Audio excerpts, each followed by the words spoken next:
There are just some people in life you'll never get along with. That's a lesson I've learned. Sorry for starting off on such a strange note. My name is Nellie. I'd be glad if you could lead an ear to my story for a bit. I'm married to a man named Greg. Greg's swarmed with work and is often away in the Boston area for his job. While waiting for him to come back, I live in the house we bought together. But recently, my mother-in-law Shannon has been showing up a lot. "You could never deserve this house," she always says. You see, we live pretty close to Shannon's place. We settled here because she insisted we live near her family home. Sure enough, she started visiting frequently once we moved in. "Listen, Veronica, my other daughter-in-law, just got married and wants the house. Since you're the only one here, why not give up this place?" She said something outrageous. This is the house that Greg and I bought together. How could she ask me to give it up? "But Greg is always away, right? So what's the problem?" That's not a valid reason at all. If I give up this house, Greg won't have a home to return to. I had been firmly refusing Shannon's absurd request. Then one day, she came over with Veronica. "Oh wow, this is such a nice place. Perfect for my new home." Veronica examined the house as if she owned it. Being scrutinized like that was unnerving, to say the least. "I love this house. Hand it over now." Veronica joined in with her outrageous demands. Of course, I refused. "You dare defy me, you insolent woman!" And then Veronica got violent. "What are you doing?" Even as I said that, she didn't stop. I curled up to protect myself, enduring her attacks. Shannon was standing there, laughing. "Well, if you're going to cower like that, you shouldn't have defied me in the first place." It seemed like she didn't like the fact that I refused, but she didn't have to be this violent. They left for the day, but they said they'd be back to try and take the house again.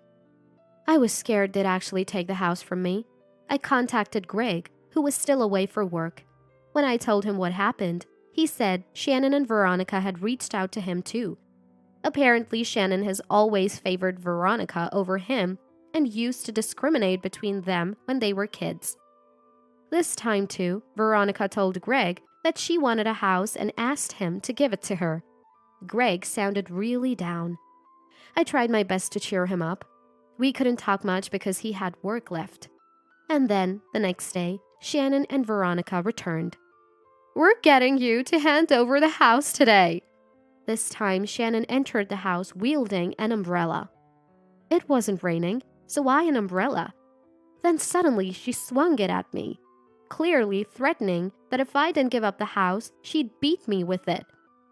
"All right, say you'll give us the house. Veronica will be the new owner." Veronica also had an umbrella and swung it towards me, along with Shannon. I've been hit by Veronica before, so I was genuinely scared she might actually hit me and raised my arms to protect myself. Both were swinging their umbrella so hard that the whooshing sound filled the air, causing me to flinch and cover my head with my arms. The scene was so terrifying, I couldn't move for a few minutes. "Stubborn, aren't you? Even after all this, you still won't give up the house," Shannon said, sounding exasperated. But I was too scared to even speak. Their attitudes were as if they'd done nothing wrong. It was infuriating. Eventually, Shannon and Veronica left for the day. But as they left, they threatened that the next time they really might hit me. Thinking that my life could actually be in danger, I was filled with dread. I immediately called Greg and told him about today's events. Greg was concerned for my well-being and suggested that we think seriously about our next steps. And then he made a proposal to change the situation. Feeling there was no other choice, I agreed to go along with Greg's plan. During the operation, I made sure to not be home when Shannon and Veronica would come. This way, the plan went forward without them catching on. 2 months after initiating the plan, I got a call from Shannon. "I'm tired of waiting to see you. I've decided to move Veronica in whether you like it or not, and I'll throw your stuff out myself." Shannon was laughing as if she had won. Apparently, Veronica was already on her way to the house, but they knew nothing about the plan. I'm sure Veronica would be in for a surprise. While talking to Shannon, a call from Veronica came in. Putting Shannon on hold, I answered Veronica's call and heard, "Who are you?" "I'm the homeowner. Who are you?" "This is my house," a male voice responded. Realizing the call had connected, Veronica started speaking to me. "Nellie, what's going on? Why is there some stranger in the house instead of you?" Veronica sounded confused. I decided to explain the situation to her. "Veronica, actually we sold the house. Greg and I decided it was the best move." Hearing this, Veronica let out a loud, "What?" I wish she wouldn't yell. It's a disturbance to the new homeowner. "Why would you do that? I never heard about this." "Well, if we had told you, you would have stopped us, right?" I didn't say anything, so it was a strategy. Greg was also quite upset with Shannon and Veronica's actions. Most of what Greg owned had been taken by Veronica, and now they were trying to take the house too. This was the final straw. Fortunately, we had received some financial support from my family when purchasing the house, so we had little to no mortgage left and could sell it outright. "This isn't funny. I really like this house. What am I supposed to do now?" Veronica was furious. Apparently, they'd already planned to live here, and she had even terminated the lease on the apartment she and her husband Ricky were living in. Now, they can't live in this house, and Veronica's faces homelessness. "Why not go back to your parents' house?" I asked, genuinely puzzled, and Veronica became enraged. "Ricky absolutely refuses to live with them." Shannon must really have it in for Ricky, judging by what's been said. Well, if someone is that obnoxious, it's no wonder they're disliked. Veronica wouldn't stop complaining about how she absolutely needs that house. But the house is already sold and the new owners have moved in. What does she expect us to do? Over the phone, I could hear a man's angry voice. Apparently, there's a bunch of stuff sprawled out near the entrance, and he's not too happy about it. At this point, I wouldn't blame him if he called the cops. "Hey, do something about this. You're the one who sold them the house, right?" Veronica, not wanting to be yelled at, tried to make me and the man talk over the phone. "Yes, I did sell them the house, but that doesn't mean we have anything to discuss. Even if we did, the contract has been finalized, so all I can say is, I'm sorry for any inconvenience my acquaintance has caused." I decide to decline Veronica's request. Then, Veronica starts yelling again. Causing a ruckus in front of the house is bothering not just the man, but all the neighbors too. Talking to Veronica is pointless. She just doesn't get it. I thought this was going nowhere and hung up on Veronica. Immediately, another call comes in. It's from Shannon, whom I had put on hold. "What on earth are you doing? Veronica is furious. Fix this!" I'm just dumbfounded by her blame shifting. Shannon is the one who tried to let Veronica move into our house without permission. But she acts like I'm the villain. If it weren't for these two making a scene, I would have continued to live in that house. "Where are you now? Just fix it!" Oh, I hadn't told her yet. I'm at Greg's new posting. "What?" I decided to move with Greg to his new location. Greg frequently gets transferred because of his work, and we thought it would be better to not settle down in one place. Luckily, we don't have kids, so we have the freedom to change our residence. But that didn't satisfy Shannon. "Come back right now. I need to give both of you a piece of my mind." Shannon sounded furious, but I'm the one who wants to be mad. If it weren't for Shannon's meddling, we wouldn't have had to give up the house. Enough, Shannon. How much more inconvenience do you plan on causing people? I figured it's safe to vent, given that I've moved and we're over the phone. I wonder if you ever think about how much stress you've caused us. Don't bother us anymore. Hearing my resistance must have really infuriated Shannon. She was screaming so loudly over the phone, it was hard to understand what she was saying. It made me worry if she was taking her anger too far. I can't believe this. How dare you talk back to me like that? Greg, you too. How dare you defy your older sister, even though you're just Veronica's little brother? It seemed Shannon had traveled all the way to Boston suburbs just to take revenge on us. But she didn't know where we lived. Hey, tell me where you live. There's no way I'd comply with such a demand. I naturally refused. Then Shannon screamed again. It was almost funny. She was like a machine programmed to scream every time I defied her. Enough is enough. I'm Greg's mother. Since when is it okay for a child and his wife to defy their parents?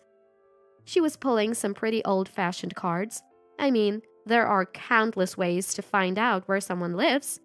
Given she hasn't thought to look it up, I doubt she'd ever manage to reach our home. Give me your address.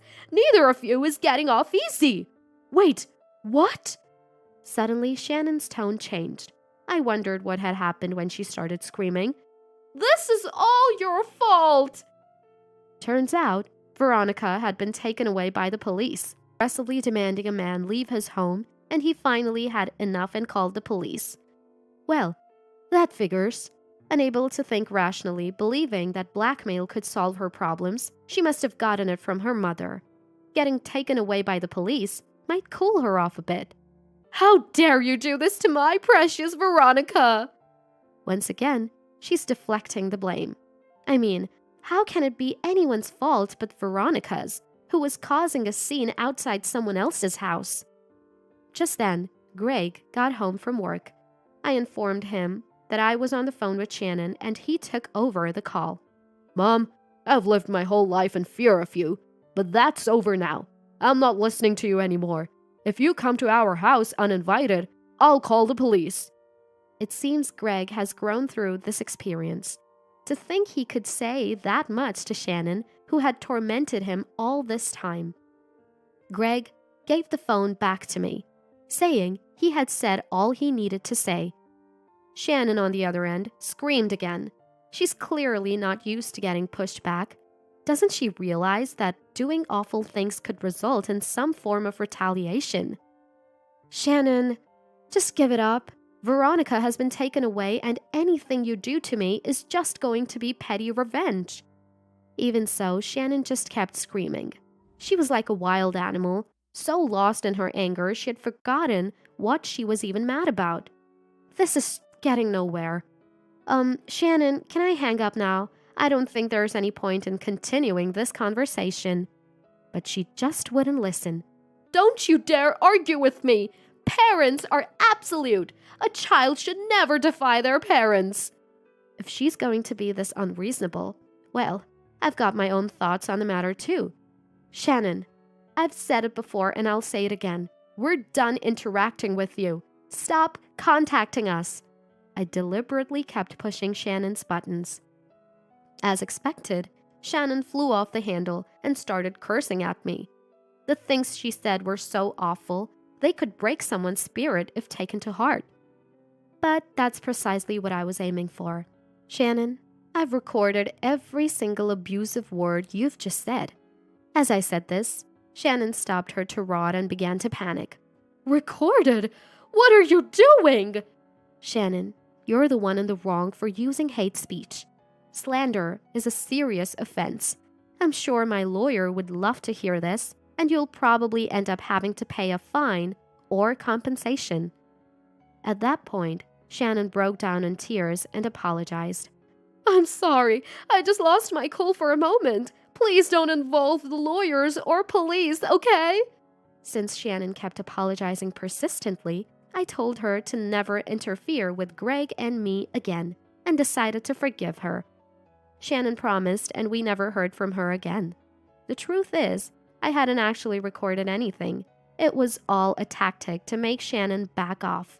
She didn't even know how to find our address, so I thought she might fall for a simple trick like this. And she did. Finally, peace returned to Greg's and my life. I heard that after being taken by the police, Veronica had to pay damages to the tenants. Having lost their home, Veronica and her husband Ricky moved in with Shannon. But within a few days, Ricky was talking about divorce, and it seemed Veronica was going to be divorced. To top it all off, Shannon had been hurling insults at Veronica's Ricky too. And I heard she also ended up having to pay damages for her insults. Both Shannon and Veronica ran out of money, and what used to be a friendship turned into mutual loathing. The atmosphere in their home is reportedly constantly tense now. Well, they brought it upon themselves. I hope they come to accept the circumstances and move on. As for Greg, he completed his assignment and returned to the main office, only to be assigned to another distant location a few months later. We realized it's more convenient for us both to relocate together given how our lives have become increasingly busy with transfers. Now, wherever we go, people say we're a great couple, not just at the company, but also among the locals in the places we move to. After overcoming challenges without giving in to Shannon and Veronica, we realized that we'll be fine wherever we go. We look forward to supporting each other as we move forward in life.